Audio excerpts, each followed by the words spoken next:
नमस्कार साथियों, स्वागत है आप सभी का। उम्मीद है आप सब बहुत अच्छे होंगे और आपकी जो प्रिपरेशन है बहुत ही सही दिशा में चल रही होगी। तो आज का जो हमारा प्रैक्टिस सेट है वो प्रैक्टिस सेट है बिजनेस एनवायरनमेंट का, क्योंकि बिजनेस एनवायरनमेंट एक ऐसा सब्जेक्ट है जो बहुत ही इंपॉर्टेंट रोल प्ले करता है। चाहे कॉमर्स से जुड़ी हुई कोई भी एग्जाम क्यों ना हो, चाहे वो आपकी यूजीसी नेट मैनेजमेंट के एग्जाम हो, चाहे यूजीसी नेट कॉमर्स के एग्जाम हो या असिस्टेंट प्रोफेसर कॉमर्स के एग्जाम हो, इसके अलावा भी बहुत सारी कॉमर्स की एग्जाम्स होती हैं जिनमें बिजनेस एनवायरनमेंट के क्वेश्चन पूछे जाते हैं। तो ये पूरा का पूरा जो लेक्चर है वो उन सारे स्टूडेंट के लिए इंपॉर्टेंट है जो किसी ना किसी कॉमर्स से जुड़ी कंपटीशन एग्जाम की प्रिपरेशन कर रहे हैं। बेसिकली जो इसे प्रिपेयर किया गया है वो असिस्टेंट प्रोफेसर कॉमर्स सिलेबस के अकॉर्डिंग प्रिपेयर किया गया है और उसी एग्जाम के लेवल के क्वेश्चंस इस प्रैक्टिस सेट के अंदर रखे गए हैं। इसके अंदर 30 क्वेश्चंस हैं और इन 30 क्वेश्चंस को आपको सॉल्व करना है और आपको कोशिश करनी है कि 75% से ज़्यादा का स्कोर आपको करना है। अगर आप इससे ज़्यादा स्कोर करते हैं तो संभवतः आपकी जो तैयारी है वो बिल्कुल एग्जाम के हिसाब से सही चल रही है। अगर आपको इस तरीके के नोट्स चाहिए, कॉमर्स विषय के कोई नोट्स की आवश्यकता है या आपको प्रैक्टिस सेट चाहिए, तो टेलीग्राम का एक लिंक मैं आपको डिस्क्रिप्शन में दे रहा हूं, जिसमें आप ऐड होकर इस तरीके के सारे नोट्स को आप फ्री ऑफ कॉस्ट अवेल कर सकते हैं। तो चलिए टाइम को बचाते हुए हम लोग सीधे बात करेंगे पहले क्वेश्चंस की। तो जो पहला क्वेश्चन है वो आपकी स्क्रीन पे विजिबल हो रहा है। Economic survey in India is published by. Bharat के अंदर जो इकोनॉमिक सर्वे है वो किसके द्वारा पब्लिश किया जाता है? तो आपके पास जो गिवन ऑप्शन है, गिवन ऑप्शन में से जो उसका सही ऑप्शन है that is ministry of finance, government of India. Bharat सरकार का जो मिनिस्ट्री ऑफ फाइनेंस डिपार्टमेंट है उसके द्वारा इकोनॉमिक सर्वे जो होता है वो कराया जाता है। इसका सी ऑप्शन करेक्ट हो जाएगा। क्वेश्चन 2 की तरफ बढ़ेंगे। Physical policy of India is formulated bye. तो भारत में जो फिजिकल पॉलिसी है वो कौन फॉर्मुलेट करता है? तो आपको याद होगा फिजिकल पॉलिसी भी फॉर्मुलेट करने का काम फाइनेंस मिनिस्ट्री का ही है।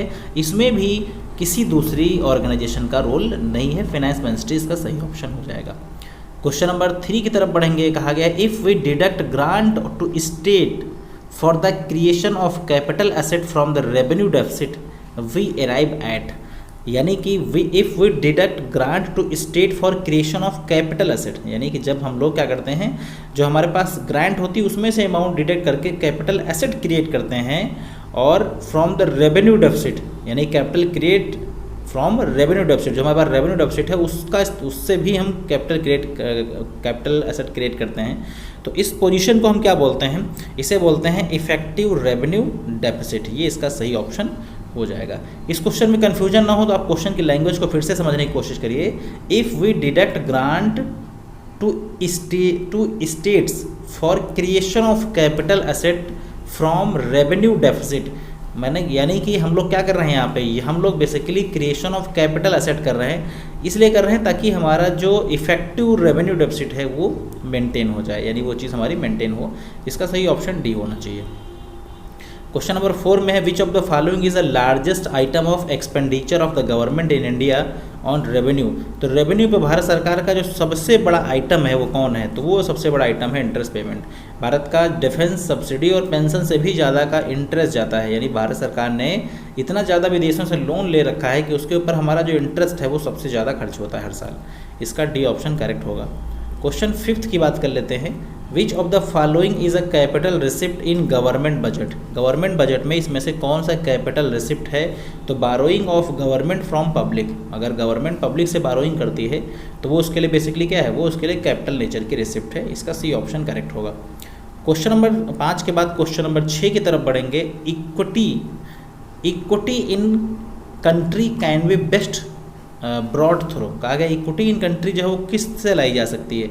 तो इक्विटी जो है आपकी लाई जा सकती है वो उसको लाने के लिए आपको रिग्रेसिव एक्सपेंडिचर खर्च करने पड़ेंगे। उससे क्या होगा, इक्विटी मतलब मेंटेन होने की, क्वालिटी मेंटेन होने की संभावनाएं बढ़ जाएंगी। इसका सी ऑप्शन करेक्ट होगा। क्वेश्चन नंबर 7 की तरफ बढ़ते हैं। 7 में है physical deficit in the union budget is equals to.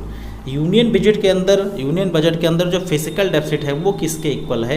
तो net increase in internal and external burrowing. इसका बी ऑप्शन करेक्ट होगा। क्वेश्चन 7 का बी नहीं, ए ऑप्शन जो था करेक्ट था, net increase in internal and external burrowing. तो physical deficit की चूंकि हम बात कर रहे थे तो इसका ए ऑप्शन करेक्ट होगा। फिजिकल डेफिसिट का मतलब आप जानते होंगे। फिजिकल डेफिसिट का बेसिकली मतलब क्या होता है? अगर आप फिजिकल पॉलिसी की बात करें तो फिजिकल पॉलिसी के अंदर गवर्नमेंट क्या करती है, गवर्नमेंट के इनकम और एक्सपेंडिचर्स होते हैं उनको लेकर पॉलिसी बनाई जाती है। तो इनकम और एक्सपेंडिचर को लेकर जब हम पॉलिसी बनाते हैं तो वो तो हो गया बेसिकली क्या, फिजिकल पॉलिसी। अब हो गया फिजिकल डेफिसिट। तो फिजिकल डेफिसिट का मतलब क्या होता है कि इस पॉलिसी में एक्सपेंडिचर आपके ज़्यादा है, इनकम आपकी कम है, तो अगर ऐसी सिचुएशन है तो हो गया डेफिसिट। अब आपको पूछा गया है कि physical deficit in union budget, तो यूनियन बजट में फिजिकल डेफिसिट कैसे मतलब बढ़ता है।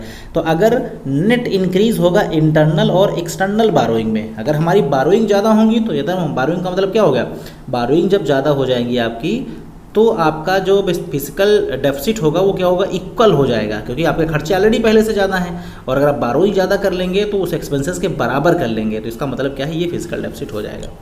अब बढ़ेंगे क्वेश्चन नंबर 8 की तरफ। 8 में है the term business environment refers two factor which impact functioning of firm. कहा गया कि कौन से वो फैक्टर्स होते हैं जो फंक्शनिंग ऑफ फर्म पर इम्पैक्ट डालते हैं, वो आपके हैं एक्सटर्नल एंड इंटरनल फैक्टर। ये किसी भी बिजनेस की फंक्शनिंग को इम्पैक्ट करते हैं, इसका डी ऑप्शन करेक्ट हो जाएगा। क्वेश्चन 9 की बात करें, are generally considered as controllable factor. तो कंट्रोलेबल फैक्टर कौन से होते हैं, इंटरनल फैक्टर्स को आप कंट्रोल कर सकते हैं, एक्सटर्नल फैक्टर्स को कंट्रोल नहीं कर सकते हैं, तो इंटरनल फैक्टर को हम बोलते हैं कौन से फैक्टर, कंट्रोलेबल फैक्टर। इसका ए ऑप्शन करेक्ट होगा। क्वेश्चन 10 की तरफ बढ़ेंगे हम लोग, the factor which are beyond the control of business. वो फैक्टर जो बिजनेस के कंट्रोल से बाहर हैं, कौन से बाहर है, एक्सटर्नल फैक्टर। इंटरनल को कंट्रोल कर सकते हैं बट एक्सटर्नल आपके हाथ में नहीं होते हैं। गवर्नमेंट आज की डेट में मान लीजिए कोई ऐसी पॉलिसी निकाल दे जो आपके बिजनेस के अगेंस्ट हो, तो क्या आप उसे रोक पाएंगे, बिल्कुल नहीं रोक पाएंगे, आपको उसे उसके हिसाब से काम करना पड़ेगा। लेकिन जो इंटरनल मामला है वो आपके हाथ में उसे कंट्रोल कर सकते हैं। अब बढ़ेंगे क्वेश्चन नंबर 11 की तरफ। यहाँ पूछा जा रहा है आपसे, the marketing intermediates are categorise under the environment. तो मार्केटिंग इंटरमीडिएट्स को हम किस एनवायरनमेंट के अंदर कैटेगराइज करते हैं, एक्सटर्नल में करते हैं, माइक्रो करते हैं, माइक्रो या रिमोट में। तो इसको हम लोग करते हैं माइक्रो एनवायरनमेंट में, क्योंकि माइक्रो एनवायरनमेंट के अंदर जो इंटरनल एक्सटर्नल पार्ट है उसके एक्सटर्नल के अंदर आते हैं आपके इंटरमीडिएट्स। क्वेश्चन 12 की बात कर लेते हैं। क्वेश्चन 12 के अंदर पूछा गया है, value system followed by management of a firm as certain influence on its के बाद डैश के मतलब डॉट डॉट फिर इन्वायरमेंट। अब इसमें सही ऑप्शन क्या होगा, इट्स इंटरनल इन्वायरमेंट, क्योंकि जो आपका बेसिकली वैल्यू सिस्टम है वो उसका इम्पैक्ट किस पर पड़ता है, वो आपके इंटरनल इन्वायरमेंट को इन्फ्लुएंस करता है। ये ऑप्शन करेक्ट होगा। क्वेश्चन 13 की बात कर लेते हैं, which among the following is a part of in micro environment. इसमें से माइक्रो इन्वायरमेंट के कौन से पार्ट हैं, तो कस्टमर, कॉम्पिटिटर, सप्लायर, ये सारे के सारे क्या हैं, माइक्रो इन्वायरमेंट के पार्ट हैं। 13 का डी ऑप्शन करेक्ट होगा। 14 की बात करें तो micro environment consist of, micro में क्या आता है, पॉलिटिकल सिस्टम है, कल्चर ऑफ सोसाइटी है, डेमोग्राफिक है, इसमें भी ऑल ऑफ दीज होगा। यानी ये सारे के सारे जो आपके फैक्टर्स हैं वो माइक्रो के पार्ट हैं। अब क्वेश्चन 15, इसमें पूछा गया entry barrier includes. Entry barrier में क्या क्या आता है, तो capital requirement, requirement of investment, monopoly, all of above, ये भी आपके क्या हैं, ये भी एंट्री बैरियर के एग्जाम्पल हैं, तो इसका भी डी ऑप्शन करेक्ट होगा। क्वेश्चन 6 की बात करेंगे, 16 की बात करेंगे, low income economies are called. तो लो इनकम इकोनॉमीज़ को हम क्या बोलते हैं, जो मतलब लो इनकम इकोनॉमीज़ हैं उन्हें डेवलपिंग नेशन कहा जाता है। जैसे इंडिया, क्या इंडिया भी डेवलपिंग नेशन ही है, तो इसको हम लोग लो इनकम इकोनॉमीज़ बोलते हैं। इसका बी ऑप्शन करेक्ट होगा। क्वेश्चन 17 में पूछा गया, sector contribute more than 60% of world GP. कहा गया कि जो वर्ल्ड की जीडीपी है उसका 60% कौन सा सेक्टर कंट्रीब्यूट करता है, तो ये है आपका सर्विस सेक्टर। सबसे ज़्यादा ग्रोइंग सेक्टर सर्विस सेक्टर है और वर्ल्ड जीडीपी का 60% से ज़्यादा जो है सर्विस सेक्टर अकेले कंट्रीब्यूट करता है। सी ऑप्शन करेक्ट होगा। 18 में पूछा गया है, the analysis which help to diagnose the competitive forces and to identify the strength and weaknesses. तो स्ट्रेंथ और वीकनेसेस को आइडेंटिफाई करने के लिए कौन सी टेक्निक का इस्तेमाल किया जाता है, ये है आपकी कॉम्पिटेटिव एनालिसिस। क्योंकि कॉम्पिटेटिव एनालिसिस के अंदर हम लोग स्ट्रेंथ और वीकनेसेस की बात करते हैं। शॉर्ट में तो हम स्ट्रेंथ, वीकनेसेस, अपॉर्चुनिटी, थ्रेट्स की भी बात करते हैं। यहाँ पर बात करी गई थी कॉम्पिटेटिव फोर्सेस की, तो कॉम्पिटेटिव एनालिसिस ही इसका सही ऑप्शन होगा। क्वेश्चन 19 की बात करेंगे, a mission statement explains of firm. जो मिशन स्टेटमेंट है वो किन चीज़ों की बात करता है, तो फिलॉसफी, टास्क, स्कोप, ये तीनों चीज़ों की बात करता है। किसी भी संस्था का जो मिशन स्टेटमेंट है वो उसकी फिलॉसफी, उसका काम क्या है, उसका स्कोप क्या है, उसके एरियाज़ क्या हैं, उन सब की बात करता है। क्वेश्चन 20 की बात करें तो strategy of firm is shaped by. एक फर्म की जो स्ट्रेटजी है वो किसके द्वारा बनाई जाती है, मिशन, शॉर्ट, ऑब्जेक्टिव या ऑल ऑफ दीज। तो ये ऑल ऑफ दीज है, क्योंकि मिशन, शॉर्ट और ऑब्जेक्टिव ये सब मिलके एक फर्म के लिए स्ट्रेटजी तैयार करते हैं। डी ऑप्शन करेक्ट होगा। 21 की बात करेंगे हम लोग यहाँ पे, तो process by which a firm determine whether their strategy choice as implemented in meeting the objective. कहा गया कि process by which determining whether the strategy choice is implemented in meeting the objective. तो इसका जो सही ऑप्शन होगा वो हो जाएगा ऑप्शन नंबर डी, यानी नन ऑफ दीज। यहाँ पे भी इवेल्युएशन ऑफ स्ट्रेटजी, स्क्रीनिंग और स्वॉट ये सब नहीं होगा, इसका डी ऑप्शन करेक्ट होगा, यानी इनमें से कोई भी ऑप्शन सही नहीं था। नेक्स्ट देखेंगे, consumer protection act is significant.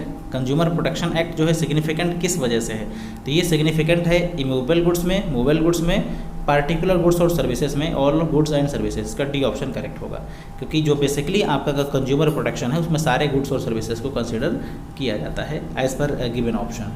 Question number 23 की बात करेंगे, under the protection act the right of consumer do not include to be. तो ये कहा गया है कि इसमें कौन सा जो कंज्यूमर का राइट जो है वो इंक्लूड नहीं है, तो आपको बताना है प्रेजेंटेड का जो राइट है ये कंज्यूमर का नहीं है। कंज्यूमर को प्रेजेंटेड से संबंध को नहीं, सेफ्टी है, चूज़ करने का उसे अधिकार है, उसे इन्फॉर्मेशन प्राप्त करने का अधिकार है, पर प्रेजेंटेड वाला मामला जो है वो जरूरी नहीं है।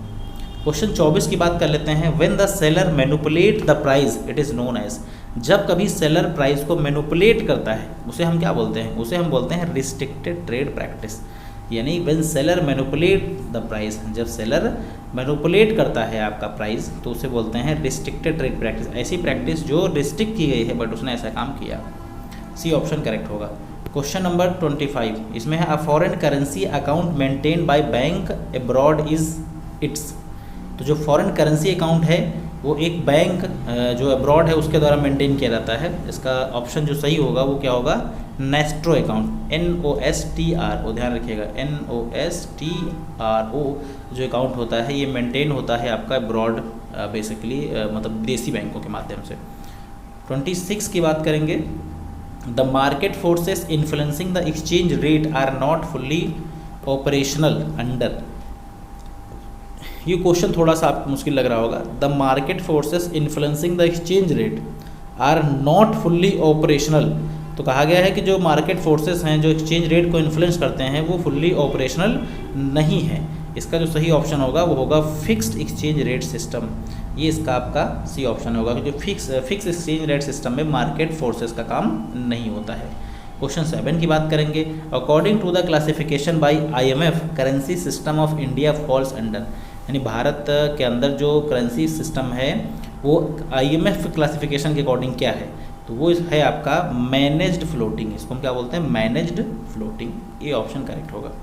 क्वेश्चन 21 की तरफ बढ़ेंगे, under the fix exchange rate system the currency rate in the market is maintained through. तो जो करेंसी है वो किसके थ्रू मेंटेन किया जाता है? तो ये मेंटेन किया जाता है आपका किसके थ्रू? Official intervention. यहाँ पे ऑफिशियल इंटरवेंशन के थ्रू ही मेंटेन होता है, बल्कि अगर ये फिक्स ना होता तो उसमें demand and supply of currency matter करता। ये ऑप्शन करेक्ट होगा। इस 29 क्वेश्चन है, the reduction in the value of currency due to market forces. अगर वैल्यू ऑफ करेंसी में रिडक्शन होता है मार्केट फोर्सेस की वजह से तो उसे हम क्या बोलते हैं? उसे बोलते हैं डेप्रिसिएशन। इसका बी ऑप्शन करेक्ट हो जाएगा। और आखिरी क्वेश्चन इस टेस्ट का, the largest foreign exchange in the world. Bharat दुनिया के अंदर लार्जेस्ट फॉरेन एक्सचेंज कहाँ पे है? तो ये लंदन के अंदर है। इसका बी ऑप्शन करेक्ट हो जाएगा। तो ये हमारे 35 क्वेश्चन कंप्लीट हुए। अगर आपका स्कोर 75% से ज़्यादा है तो आपकी प्रिपरेशन बेटर है, और कोशिश करिए इसे और बेटर बनाइए ताकि आपकी सीट पक्की हो जाए। तो अगर किसी तरीके का कोई संदेह है, कहीं पे कोई क्वेश्चन में आपको डाउट लग रहा है, तो आप कमेंट सेक्शन के माध्यम से इस क्वेश्चन को कमेंट करेंगे। जो भी बेस्ट पॉसिबल आंसर होगा वो आपको बताया जाएगा। So thanks for watching this video. Have a nice day.